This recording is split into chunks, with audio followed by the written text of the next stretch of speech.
तो बच्चों हम लोग लेकर आ चुके हैं आपके लिए एक मैथ्स की सीरीज़। इस मैथ्स की सीरीज़ में हम लोग चैप्टर 12 करने वाले हैं, लीनियर प्रोग्रामिंग। क्लास 12th के बच्चों के लिए होगी सीरीज़। इसमें आपके बोर्ड से रिलेटेड सारे इंपॉर्टेंट क्वेश्चन कराए जाएंगे और बोर्ड में जो भी क्वेश्चन आएगा आप उसे आसानी से अटैम्प्ट कर पाएंगे, पर आपको वीडियो कंप्लीट देखनी होगी जिससे आपको कोई कंसेप्ट मिस ना हो जाए। अब देखिए बात करते हैं कि हम चैप्टर क्यों स्टार्ट कर रहे हैं। ये chapter it just like a child's play, क्योंकि इसमें स्कोर करना काफ़ी इजी होता है। 5 मार्क्स का एक क्वेश्चन आता है और उसको मैं बताऊंगा कैसे आप बोर्ड कॉपी में प्रेजेंट करके आएंगे, जिससे आप आसानी से पूरे 5 मार्क्स गेन कर सकते हैं अपने लीनियर प्रोग्रामिंग के क्वेश्चन पर। तो चलिए बिना टाइम वेस्ट करे शुरू करते हैं। अब हम बात करते हैं कि लीनियर प्रोग्रामिंग का यूज़ कहाँ होता है। सबसे ज़्यादा लीनियर प्रोग्रामिंग का यूज़ होता है बिजनेस में। जैसे आपको देखा होगा पर एनम बिजनेस वाले जो लोग होते हैं वो अपनी रिपोर्ट निकालते हैं कि हमारी कंपनी ने प्रॉफिट कितना कमाया और लॉस कितना हुआ। तो उस केस में एलपी के कुछ कंसेप्ट यूज़ होते हैं, इसलिए आपको पढ़ाया जाता है चैप्टर, जिससे आप किसी भी फंक्शन का ऑप्टिमाइजेशन निकाल सकें। ऑप्टिमाइजेशन का मतलब होता है मैक्सिमाइजेशन और मिनिमाइजेशन, यानी ज़्यादा से ज़्यादा कितना प्रॉफिट होगा और कम से कम कितना। इस तरीके से यहाँ पर हम लोग काम करेंगे। तो आइए चलिए समझते हैं इसका वर्किंग रूल कि आखिर एलपी में कैसे काम किया जाता है। तो मैं आपको ये बताता हूँ कि इसमें क्वेश्चन किस स्ट्रक्चर से आते हैं। इसमें हम लोगों के पास एक फंक्शन होता है z equal to a x plus b y. This is called as objective function, और ये वही फंक्शन होता है जिसको आपको ऑप्टिमाइज करना होता है। ऑब्जेक्टिव फंक्शन को हमको क्या करना होता है? ऑप्टिमाइज। ऑप्टिमाइज का मीन्स होता है मैक्सिमाइजेशन या फिर मिनिमाइजेशन। तो इसमें हर क्वेश्चन में आपको एक z दिया जाएगा, ऑब्जेक्टिव फंक्शन, और उसके सामने ही लिखा होगा कि मैक्सिमाइज या मिनिमाइज। अब इसके बाद क्या होगा, आपको कुछ इक्वेशंस दी जाएंगी like this, a1x plus b1 by less than equal to c1 greater than equal to c1 या लेस देन c1 या ग्रेटर देन c1। यहाँ पर इक्वेशंस नहीं, इनइक्वालिटीज़ होंगी। जब भी किसी भी इक्वेशन में ये साइन लगना शुरू हो जाते हैं तो हम इन्हें बोलते हैं इनइक्वालिटीज़। अब ये पहली इक्वेशन है और इसके साथ कुछ भी पेयर हो सकता है, इसलिए मैंने स्लैश करके लिखा है। अब मान लीजिए एक और इक्वेशन दी हुई है a2x plus b2y less than equal to c2, और यहाँ पर वही एंड सो ऑन। इस तरीके से कोई भी इनइक्वालिटी हो सकती है और लास्ट में कंडीशन होती है x greater than equal to 0 and y also greater than equal to 0। इन इक्वेशंस को हम लोग बोलते हैं बच्चों subject to constraints. Constraints generally वो इक्वेशंस होती हैं जो हमारे ऑप्टिमाइजेशन को सेटिस्फाई करती हैं। सब्जेक्ट टू कॉन्स्ट्रेंट्स और बाउंडेशंस और रेस्ट्रिक्शंस, ये इस तरीके से यहाँ पर कुछ इक्वेशंस दी जाएंगी। पहला होगा ऑब्जेक्टिव फंक्शन जिसको आपको क्या करना होगा, ऑप्टिमाइज, और कुछ होंगी हमारे पास इक्वेशंस जिनको हम बोलते हैं subject to constraints. Constraints means ऐसी इक्वेशन जो ऑप्टिमाइजेशन के लिए हेल्प करती हैं। अब देखिए ये तो है, इस एक्सरसाइज में कुछ इस तरीके से क्वेश्चन की फ्रेमिंग की जाएगी। अब बात करते हैं कि कैसे हम लोग ऑप्टिमाइजेशन प्रूफ करेंगे, मैक्सिमम या मिनिमम। तो चलिए देखते हैं। आप लोगों ने ये इनइक्वालिटी के साइन देखे होंगे 11th में भी, this is greater than equal to and this is less than equal to. Inequality को हम लोग बोलते हैं स्लैक इनइक्वालिटी। और जब भी इस तरह की इनइक्वालिटी हमारे सब्जेक्ट टू कॉन्स्टेंट्स में ऐड होंगी तो हमेशा हम इस केस में बनाएंगे एक डार्क लाइन, क्योंकि यहाँ पर हम लोग ग्राफ बनाएंगे। तो ग्राफ बनाने के लिए हम लोग किसका यूज़ करते हैं? लाइन का। और लाइन हम लोग कैसे खींचा करेंगे? डार्क। कब? जब हमारी स्लैक इनइक्वालिटी यूज़ होंगी सब्जेक्ट टू कॉन्स्टेंट्स में। बिल्कुल वैसे ही अगर इनइक्वालिटी मान लीजिए इस तरीके से है, इनको हम बोलते हैं स्ट्रिक्ट इनइक्वालिटी। और स्ट्रिक्ट इनइक्वालिटी आने पर हम लोग ड्रॉ करेंगे डॉटेड लाइन। ग्राफ बनाते समय हम लोग कौन सी लाइन यूज़ करेंगे बच्चों? Dotted line. अब देखिए इसमें एक कंसेप्ट आएगा दैट इज़ फीजिबल रीजन। अब ये समझते हैं फीजिबल रीजन क्या होता है। यहाँ पर मैंने अभी आपको बताया था हम लोग यहाँ पे ऑप्टिमाइजेशन के लिए ग्राफ की हेल्प लेंगे।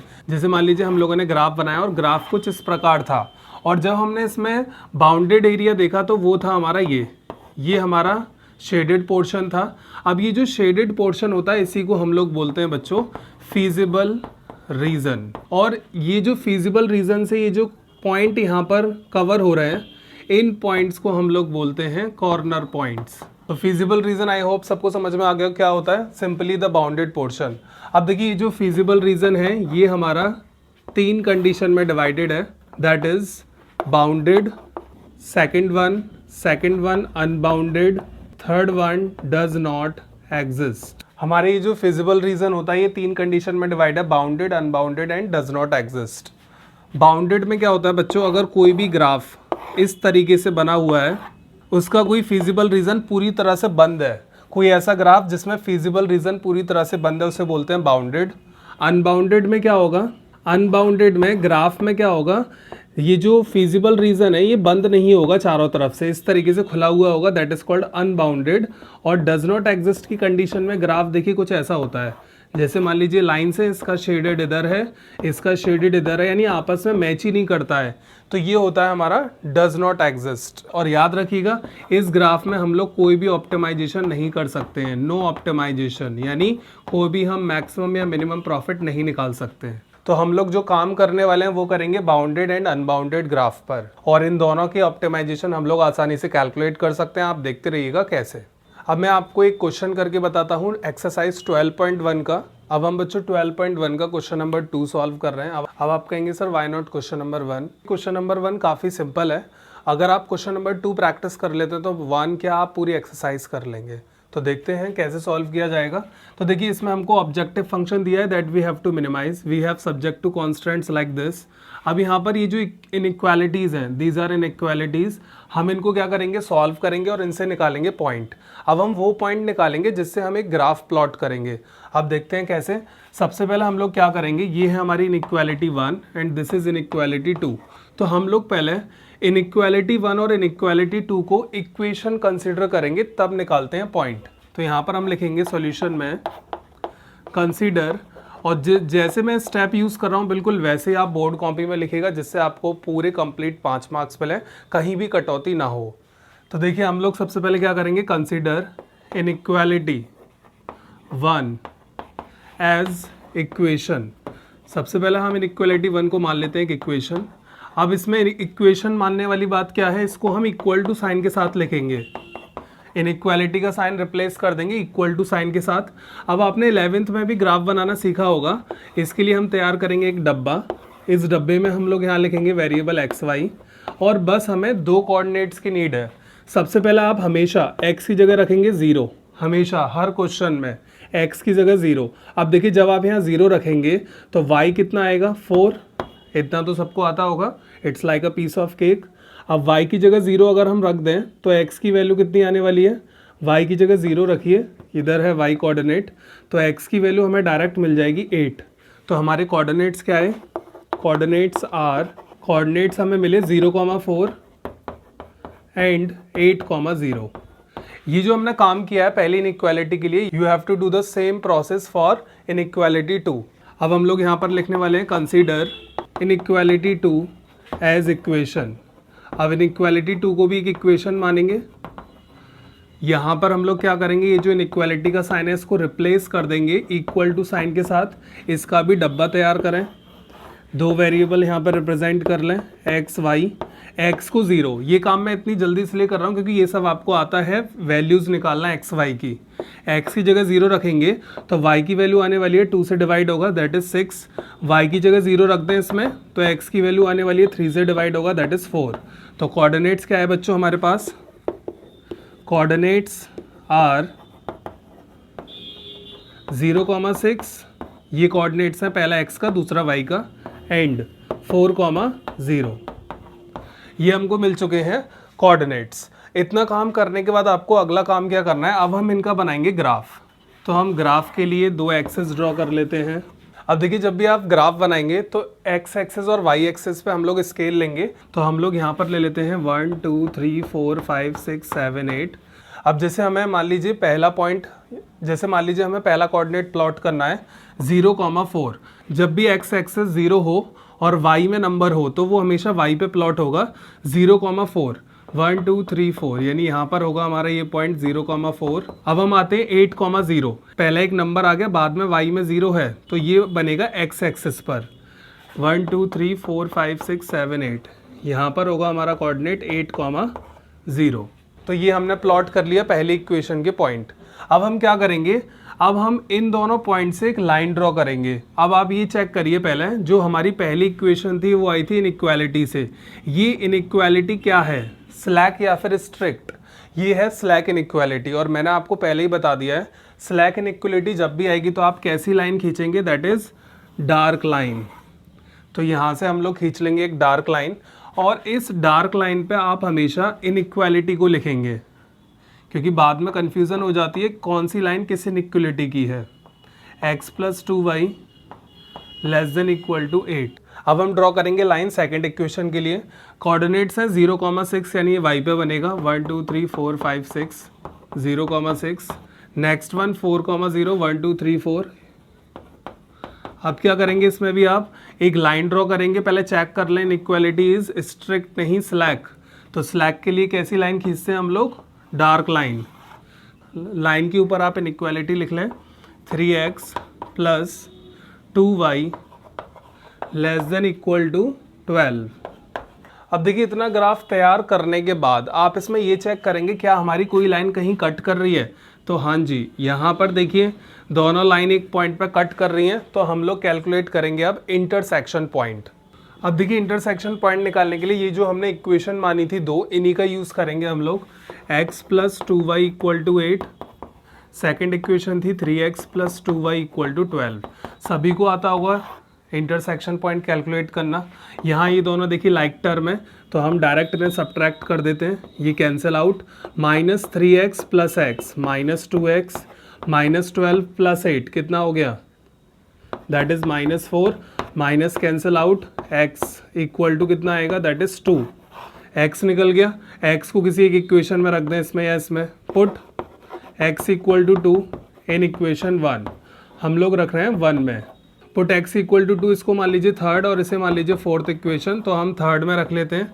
Put x = 2 in equation third. तो देखिए 2 + 2y, x की जगह हम लोगों ने 2 रख दिया पहले से ही। तो यहाँ से आप जब 2y निकालेंगे तो ये आएगा 6, और y की वैल्यू कितनी आएगी बच्चों, यहाँ 3। तो आपके इंटरसेक्शन पॉइंट क्या बने, 2,3। तो यहाँ पर आप लिख दीजिए 2,3। इतना काम आपको पहले कर लेना है बहुत ही ध्यान से। अब हम बात करते हैं बच्चों, इस ग्राफ को हम लोग करेंगे अब शेड। कैसे शेड किया जाएगा, क्योंकि हमें यहाँ पे निकालना होगा फिजिबल रीजन। अब कैसे कैलकुलेट करते हैं फिजिबल रीजन, वो सुनिएगा। यहाँ ये जो हमारी इनइक्वालिटी 1 थी, इसका हम लोग यूज़ करेंगे। इनइक्वालिटी 1 लिखेंगे पहले, x + 2y <= 8। अब हम लोग यहाँ पर x और y दोनों की जगह 0 पुट करेंगे इस तरीके से। जैसे ही आप 0 पुट करेंगे तो आपको मिलेगा 0 + 0 <= 8, या फिर कह सकते हैं 0 <= 8। अब आप लोग खुद सोचिए, क्या 0 छोटा होता है 8 से? बिल्कुल, दैट इज ट्रू इनइक्वालिटी।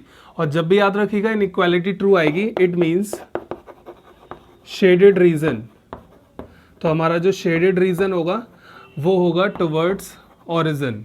ये हमारी इनइक्वालिटी 1 की लाइन है, तो इसका शेडेड रीजन होगा ओरिजिन की तरफ। तो आप क्या करेंगे, कुछ लाइंस दिखा देंगे जो ओरिजिन की तरफ जा रही होंगी, जिससे हमें पता लगेगा कि शेडेड हमारा ओरिजिन की तरफ है।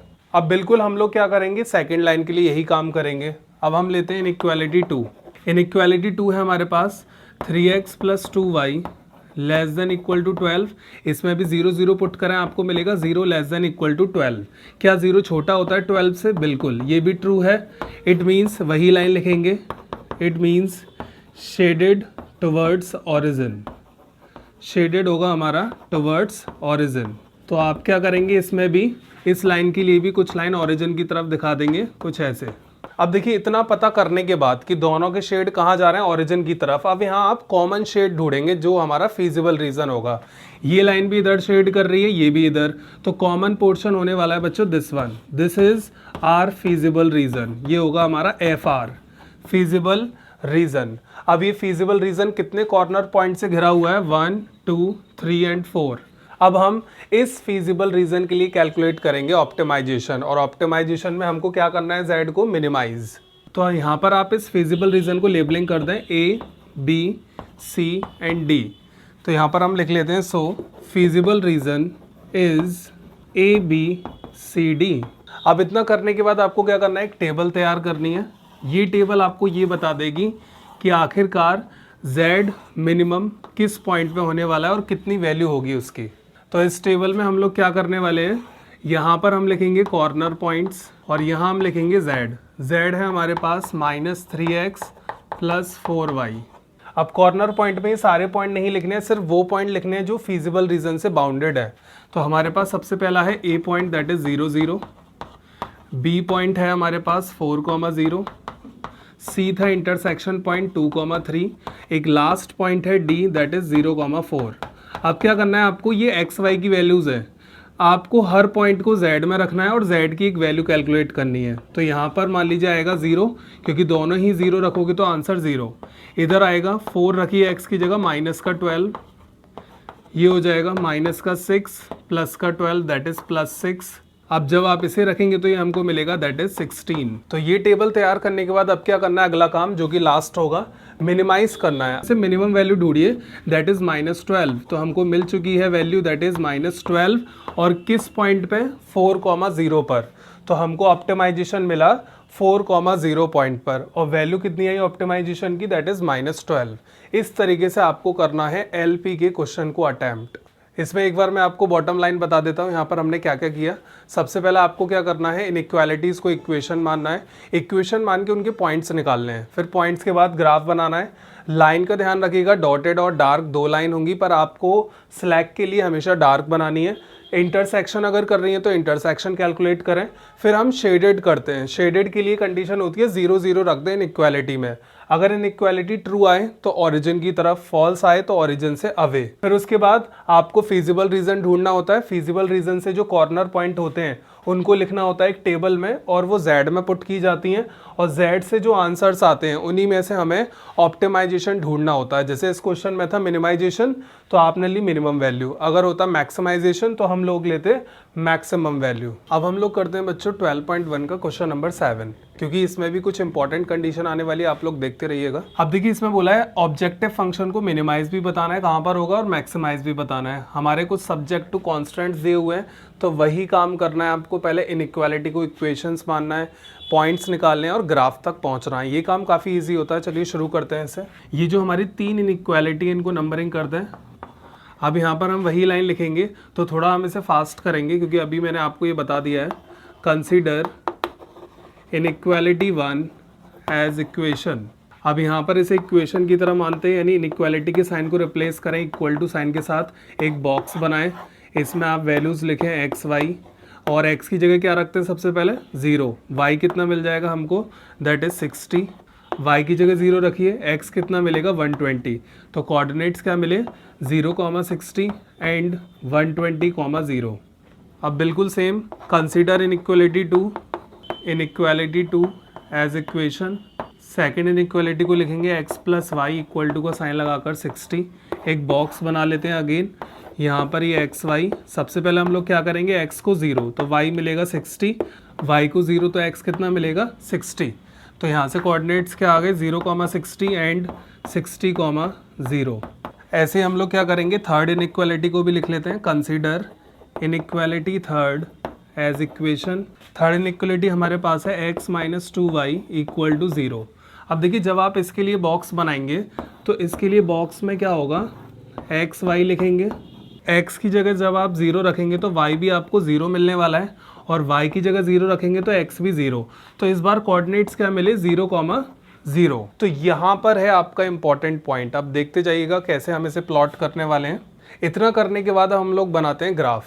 अब देखिए ग्राफ के लिए हम लोग क्या करेंगे, यहाँ पर इस बार जो हमारे कोऑर्डिनेट्स आ रहे हैं वो काफ़ी ज़्यादा आ रहे हैं 120, 60। तो हम लोग क्या करेंगे, x और y पे 10 का स्केल ले लेते हैं। यहाँ से हम स्टार्ट करते हैं 10, 20, 30, 40, 50, 60, 70, 80, 90, 100। तो फिर हो जाएगा यहाँ पर 110 और लास्ट में 120। और वही स्केल हम लोग यहाँ पर लेंगे y पर 10, 20, 30, 40, 50, 60, 70, 80, 90 एंड सो ऑन। अब हम लाइन ड्रॉ करते हैं। सबसे पहली हमारी जो इक्वेशन है that is x plus 2y equal to 120। Point है 0,60। 0,60 यानी y पे प्लॉट हो जाएगा ये 120,0, और यहाँ पर हम लिख भी लेते हैं 0,60। अगला है 120,0, तो ये x पे जाएगा। जो सबसे लास्ट पॉइंट मैंने बनाया यहाँ पर ये होगा हमारा 120,0। अब आप लोग यहाँ से लाइन खींचेंगे इन दोनों पॉइंट से मिलती हुई। स्लैक इनइक्वालिटी है तो आप लोग करोगे क्या, डार्क लाइन खींचोगे। तो इस तरीके से हमारी जाएगी फर्स्ट लाइन। इस लाइन के ऊपर हम लोग इनइक्वालिटी लिख लेंगे जिससे बाद में कन्फ्यूज़न ना हो। x plus 2y less than equal to 120। अब आते हैं सेकंड इक्वेशन पर। सेकंड इक्वेशन के कोऑर्डिनेट हैं 0,60 यानी यही सेम पॉइंट, फिर है 60,0 यानी x पर आ जाइए 60,0। अब इनसे भी एक डार्क लाइन खींचिएगा मिलती हुई, दिस वन, और इस लाइन पर भी हम लोग इनइक्वालिटी लिख लेते हैं x plus y greater than equal to 60। अब हम आते हैं अपनी थर्ड इनइक्वालिटी पर। थर्ड इनइक्वालिटी के लिए क्या थे पॉइंट्स? 0 0 0 0। कभी भी आपको पॉइंट 0 0 करके मिले किसी इक्वेशन के, तो इस केस में क्या होता है, लाइन हमेशा ओरिजिन से पास होती है फर्स्ट क्वाड्रेंट को कट करते हुए कुछ ऐसे, और इस पर हम लोग इनइक्वालिटी लिख लेते हैं that is x minus 2y greater than equal to 0। तो देखिए इस क्वेश्चन में यही इंपॉर्टेंट बात थी। बच्चे कंफ्यूज हो जाते हैं कि लाइन कैसे खींचेगी, ओरिजिन पॉइंट्स आ गए हैं, तो हमेशा ओरिजिन को कट करते हुए एक लाइन जाती है। इतना करने के बाद आप यहाँ देख सकते हैं कि लाइन इंटरसेक्ट कर रही हैं, तो हम लोगों को क्या निकालना होगा बच्चों? अब इंटरसेक्शन पॉइंट। एक तो हम निकालने वाले हैं इन दोनों लाइन के बीच में और एक इन दोनों के बीच में। तो अब हम लोग कैलकुलेट करते हैं इंटरसेक्शन पॉइंट। तो देखिए सबसे पहले यहाँ पर इनइक्वालिटी, ये जो लाइन है ये जो जा रही है और ये जो ओरिजिन से गई है, तो एक तो ओरिजिन वाली लाइन लेनी है हमें और एक वो लाइन लेनी है जो इधर से जा रही है, दिस वन। तो देखिए मैंने इसलिए आपको बोला था जब भी ग्राफ बनाए तो उसके ऊपर इनइक्वालिटी जरूर लिख लें, जिससे आपको काफ़ी ज़्यादा इंटरसेक्शन अगर पॉइंट आए तो आसानी हो किस लाइन को लेना है और किसको नहीं। तो यहाँ पर एक तो ओरिजिन वाली लाइन हम लोग लेंगे इक्वेशन मानकर x minus 2y equal to 0, और एक हमारे पास होगी ये line that is x plus y equal to 60। Intersection सभी को निकालना आता होगा, ये दोनों लाइक टर्म में माइनस कर लेते हैं, cancel out, minus 2y minus y minus 3y, 0 minus 60 minus 60, y आपको मिल जाएगा 20। अब इस y को किसी एक इक्वेशन में रख लेते हैं, डायरेक्ट में कर रहा हूँ, यहाँ हो जाएगा y 20, x की वैल्यू आ जाएगी 40। तो हमारे इंटरसेक्शन पॉइंट आ गए 40,20। अब क्या करने वाले हैं हम लोग, ये जो दो लाइन है, एक तो ओरिजिन की लाइन लेनी है हमें और एक ये लाइन, ये that is x plus 2y less than equal to 120। तो यहाँ पर भी हम निकालते हैं इंटरसेक्शन पॉइंट्स। तो हमारे पास एक तो है ओरिजिन की equation x minus 2y equal to 0, एक है हमारे पास x plus 2y equal to 120।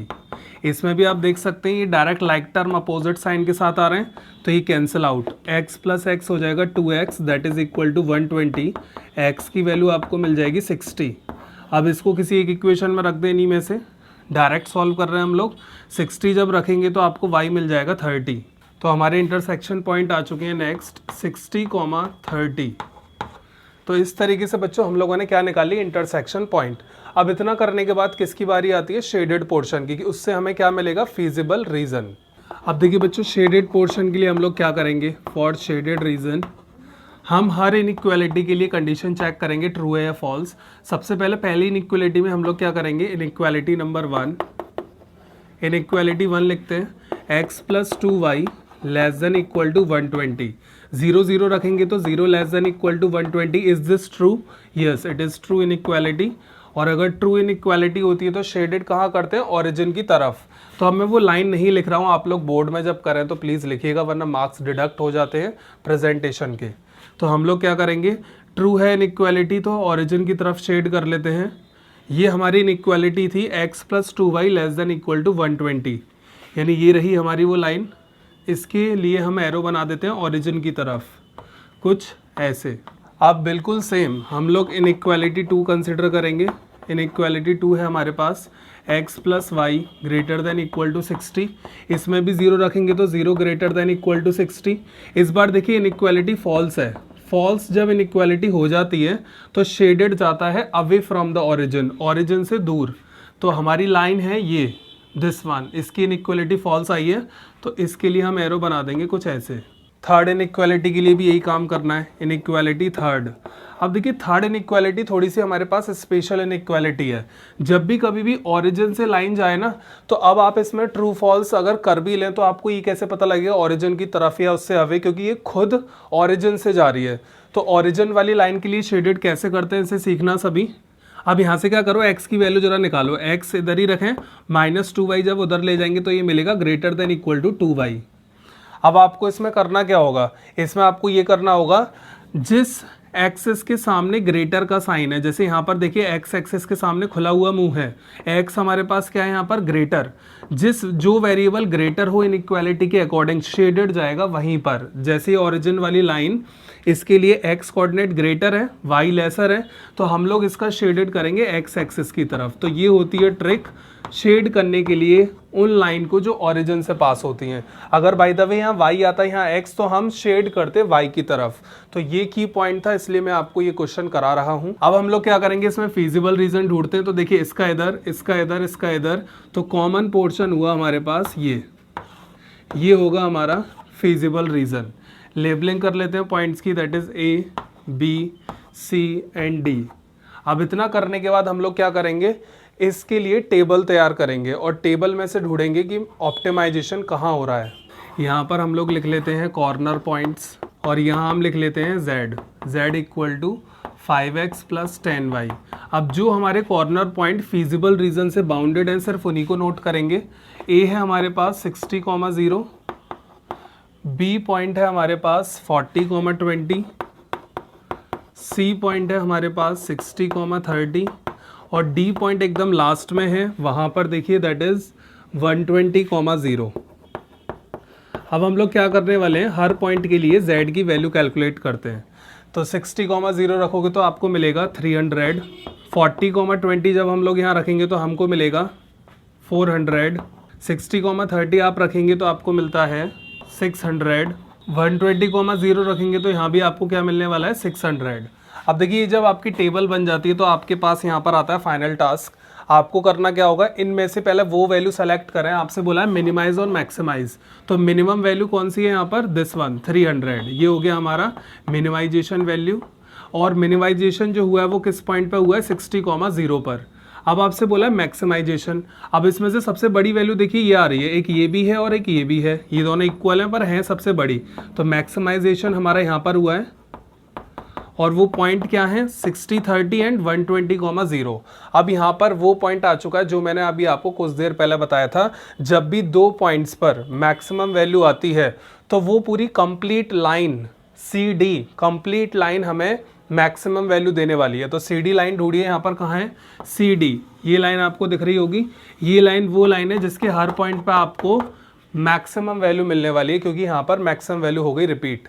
तो हम लोग आंसर लिखते हैं Z हैज़ मिनिमम वैल्यू 300 और किस पॉइंट पर है, एट पॉइंट 60,0 और हमारे पास CD एंड मैक्सिमम हमारे पास वैल्यू आई है 600। लाइन सेगमेंट, यहाँ पे हम वर्ड यूज करेंगे लाइन सेगमेंट, क्योंकि CD से एक लाइन बनेगी, ऑन लाइन सेगमेंट CD। तो यहाँ पर आपको समझ में आ गया होगा किस तरीके से हम लोगों ने मैक्सिमाइजेशन और मिनिमाइजेशन सीखा। तो आज के लेक्चर में हम इतने ही रखते हैं और नेक्स्ट लेक्चर में हम LP के ही क्वेश्चन करने वाले हैं जो कि प्रीवियस ईयर्स हैं, MCQs एंड कुछ ग्राफिकल क्वेश्चंस।